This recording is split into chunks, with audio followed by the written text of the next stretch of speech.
mahal. Pertama, jika koin Pi murah, katakanlah 1 Pi sama dengan $1, maka, transaksi hanya bisa untuk jual beli bakso dan makanan ringan. Tidak akan bisa mampu membendung permintaan pembelian logam, migas, hasil hutan, laut, manufaktur antar negara.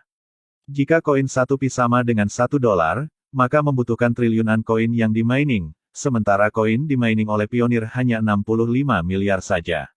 Dan, itu pun di lockup 90%, selebihnya dipakai buat transaksi. Jadi tersisa hanya 6,5 miliar koin saja. Jadi jika 6,5 miliar dolar AS dikalikan $1, maka akan ada transaksi maksimum 6,5 miliar dolar, maka, teori koin Pi Project jangka panjang akan gagal, proyek pun tutup.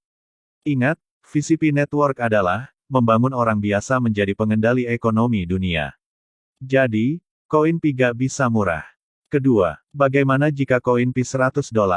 Koin beredar asumsi 6,5 miliar koin, maka koin yang bisa dilakukan transaksi adalah hanya 650 miliar dolar atau 9.100 triliun rupiah. Sebuah perdagangan emas gold dunia mencapai ribuan triliun rupiah. Jadi, khusus untuk mengcover emas dunia aja antar negara sudah tak mampu. Menurut kabar, akhir Juni tahun 2022, Uni Eropa akan mendepositkan dana 4 triliun USD. Jika 4 triliun USD dibagi 6,5 miliar koin, khusus perdagangan Uni Eropa, maka dana yang dibutuhkan per satu koin adalah $667 Amerika Serikat.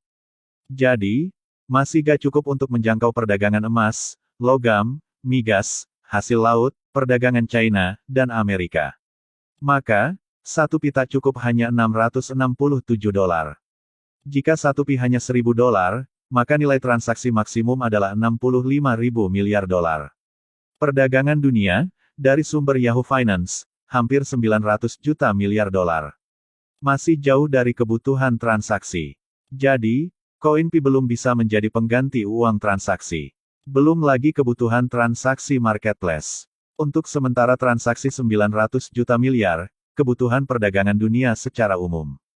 Tidak termasuk kebutuhan manufaktur, marketplace Amazon, Alibaba, dan sejenisnya. Jika 1 Pi hanya $1 seperti di awal, maka, Mr. Elon alias Elon Musk, bisa membeli semua koin yang kita mining. Elon Musk pengendali koin Pi. Sedangkan uang Elon Musk mencapai 2.200 miliar dolar. Maka dia akan menjadi dominasi koin dan tidak akan bisa desentralisasi harga. Sementara Pionir akan gigit jari. Bagaimana jika 1 Pi mencapai $10.000? Maka, nilai transaksi perdagangan akan mencapai 65.000 miliar dolar. Karena marketplace adalah awal pembentukan, ekologi perdagangan antar Pionir, maka investor yang juga Pionir supaya punya akun dan bisa beli koin dari Pionir dengan menukar barang. Mungkin, masih wajar, kalau 1 Pi hanya $10.000. Namun, jika setelah open mainnet, nilai 1 Pi sama dengan $10.000, masih belum relevan. Mengapa? Karena target core team, koin Pi dipakai di semua lini bisnis. Harus bisa dipakai dari jual sayur mayur, sampai jual logam, hasil tambang, migas, hasil laut juga hasil hutan dan manufaktur industri ringan sampai industri berat. Maka, kemungkinan, harga koin Pi mencapai $100.000, sangat mudah. Ketimbang harga koin Pi hanya $1 atau $10. Artinya, 650 miliar koin Pi yang beredar, bisa mengcover 60% perdagangan dunia yang mencapai hampir 900 juta miliar dolar AS. Mengapa bisa terjadi? Karena di sini, semua pelaku ekonomi, baik dari industri baja, sampai industri rumah tangga luar ekosistem Pi Network akan membutuhkan koin Pi untuk menjadi alat bayar. Jika kurang koin Pi di market, core team masih punya 20 miliar koin yang akan digelontorkan ke market. Namun, angka $100.000, ini hanya akan terjadi, jika semua ekosistem berjalan dengan baik dan sudah sempurna dan semua pelaku ekonomi dari seluruh dunia mengetahui dan memakai sebagai alat tukar. Lantas, berapa nilai yang relevan dalam close mainnet? Menurutku, angka $1.000 sampai $5.000, masih bisa relevan, masih bisa diterima di pasar. Karena pelaku pasar di close mainnet adalah para pionir semua.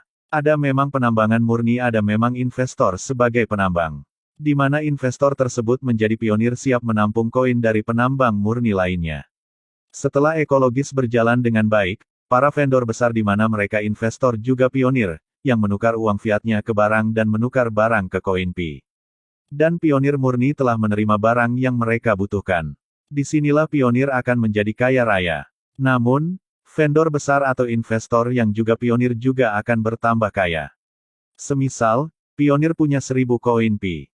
Mereka memakai 100 koin ditukar ke barang. Pionir murni hanya mendapatkan manfaat 100 koin Pi dikali harga koin yang berlaku. Misalnya $1000 per koin Pi. Maka, pionir sudah beruntung mendapatkan $100.000 atau sekitar 1,4 miliar. Beda dengan pelaku ekonomi yang punya uang fiat banyak. Mereka menukarkan 2 triliun rupiah, ditukar ke barang lalu mendapatkan koin senilai 2000 koin Pi.